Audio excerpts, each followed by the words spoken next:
ரோமர் 7ஆம் அதிகாரம். நியாய பிரமாணத்தை அறிந்திருக்கிறவர்களுடனே பேசுகிறேன். சகோதரரே, ஒரு மனுஷன் உயிரோடு இருக்கும் அளவும் நியாய பிரமாணம் அவனை ஆளுகிறதென்று அறியாமல் இருக்கிறீர்களா? அதெப்படி என்றால், புருஷனை உடைய ஸ்திரீ தன் புருஷன் உயிரோடு இருக்கும் அளவும் நியாய பிரமாணத்தின்படியே அவனுடைய நிபந்தனைக்கு உட்பட்டிருக்கிறாள். புருஷன் மரித்த பின்பு புருஷனை பற்றிய பிரமாணத்தினின்று விடுதலையாயிருக்கிறாள். ஆகையால் புருஷன் உயிரோடு இருக்கையில் அவள் வேறொரு புருஷனை விவாகம் பண்ணினால் விபசாரி எனப்படுவாள். புருஷன் மரித்த பின்பு அவள் அந்த பிரமாணத்தினின்று விடுதலையானபடியால் வேறொரு புருஷனை விவாகம் பண்ணினாலும் விபசாரி அல்ல. அப்படி போல என் சகோதரரே, நீங்கள் மரித்தோரிலிருந்து எழுந்த கிறிஸ்து என்னும் வேறொருவர் உடையவர்களாகி தேவனுக்கென்று கனி கொடுக்கும்படி கிறிஸ்துவின் சரீரத்தினாலே நியாய பிரமாணத்திற்கு மரித்தவர்களானீர்கள். நாம் மாம்சத்திற்கு உட்பட்டிருந்த காலத்தில் நியாய பிரமாணத்தினாலே தோன்றிய பாவ இச்சைகள் மரணத்திற்கு ஏதுவான கனிகளை கொடுக்கத்தக்கதாக நம்முடைய அவயவங்களிலே பலம் செய்தது. இப்பொழுதோ நாம் பழமையான எழுத்தின்படியல்ல, புதுமையான ஆவியின்படி ஊழியம் செய்யத்தக்கதாக நம்மை கட்டியிருந்த நியாய பிரமாணத்துக்கு நாம் மரித்தவர்களாகி அது நின்று விடுதலையாக்கப்பட்டிருக்கிறோம். ஆகையால் என்ன சொல்லுவோம்? நியாய பிரமாணம் பாவமோ? அல்லவே.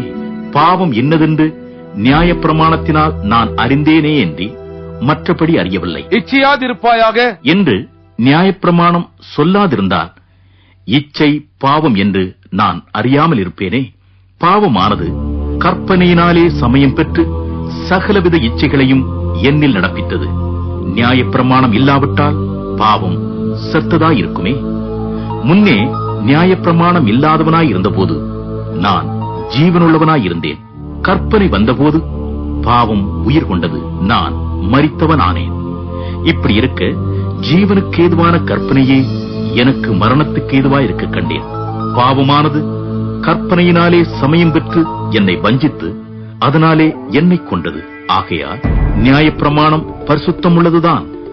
கற்பனையும் பரிசுத்தமாயும் நீதியாயும் நன்மையுமாயும் இருக்கிறது. இப்படி இருக்க நன்மையானது எனக்கு மரணமாயிற்றோ? அப்படியல்ல, பாவமே எனக்கு மரணமாயிற்று. பாவம் கற்பனையினாலே மிகுந்த பாவமுள்ளதாகும்படிக்கும் அது நன்மையானதைக் கொண்டு எனக்கு மரணத்தை உண்டாக்கினதினாலே பாவமாகவே விளங்கும்படிக்கும் அப்படியாயிற்று. மேலும் நமக்கு தெரிந்திருக்கிறபடி நியாய பிரமாணம் ஆவிக்குரியதாயிருக்கிறது.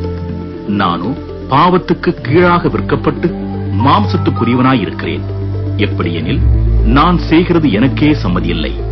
நான் விரும்புகிறதை செய்யாமல் நான் வெறுக்கிறதையே செய்கிறேன். இப்படி நான் விரும்பாததை செய்கிறவனாயிருக்க நியாய பிரமாணம் நல்லதென்று ஒத்துக்கொள்ளுகிறேனே. ஆதலால் நான் அல்ல, எனக்குள் வாசமாயிருக்கிற பாவமே அப்படி செய்கிறது.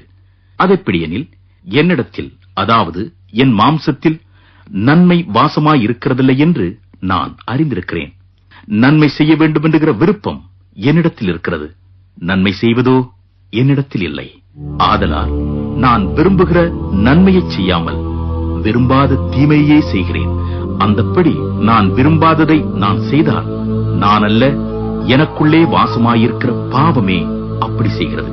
ஆனபடியா நன்மை செய்ய விரும்புகிற என்னிடத்தில் தீமை உண்டென்கிற ஒரு பிரமாணத்தை காண்கிறேன். உள்ளான மனுஷனுக்கேற்றபடி தேவனுடைய நியாய பிரமாணத்தின் மேல் பிரியமாயிருக்கிறேன்.